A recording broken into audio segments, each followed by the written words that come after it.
Are the people in Trump's orbit really evil geniuses? Evil, yes. Geniuses, well, maybe unintentionally, as this clip of Alabama Senator Tommy Tuberville saying the quiet part out loud when talking about transgendered athletes shows us. Not when it comes to women's sports. I'm not going to have it. And I'm sick and tired of, the NCAA and some of these organizations playing dictator. And there's no dictatorship here other than Donald Trump saying this is not going to happen.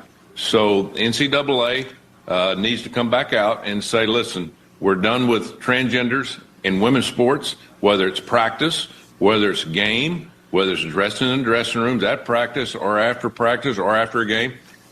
What do they not understand about? No, I don't understand that. I mean, if this was the mob, Tommy Tuberville probably would have been rubbed out in the first week after taking office.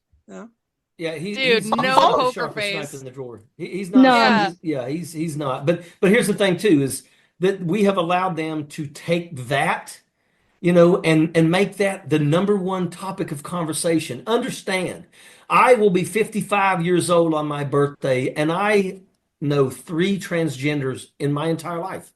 3 people that were transgender. In terms of like the NCAA with the sports and all that, I believe there are less than 10 that are even registered for sports. But yet we allow these people to make that the number one thing. Let me tell you something.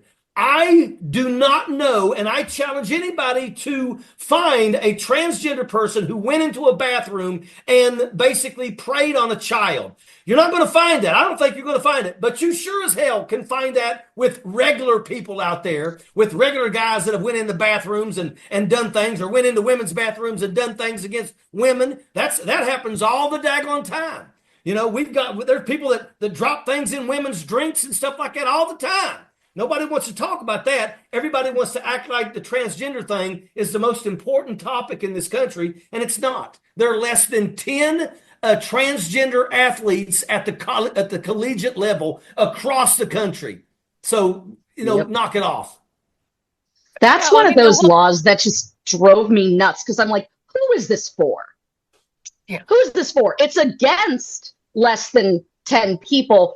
Who is it for? Yeah, but it's for those jackaloons like where I come from in Southern West Virginia. They're like, yeah, we don't want them transgenders. It will never affect your life. It will never affect your life. And here's the thing too. Let's look at these people.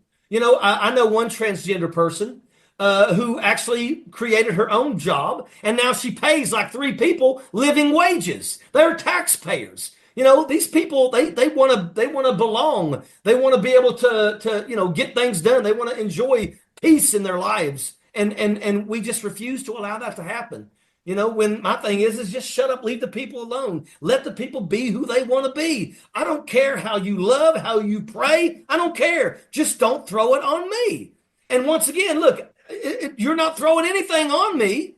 I'm more than willing to say, look, you live your life. I want you to be happy. Why not? That should be what everybody wants to do. To allow something like this to be the topic of conversation is why they're winning.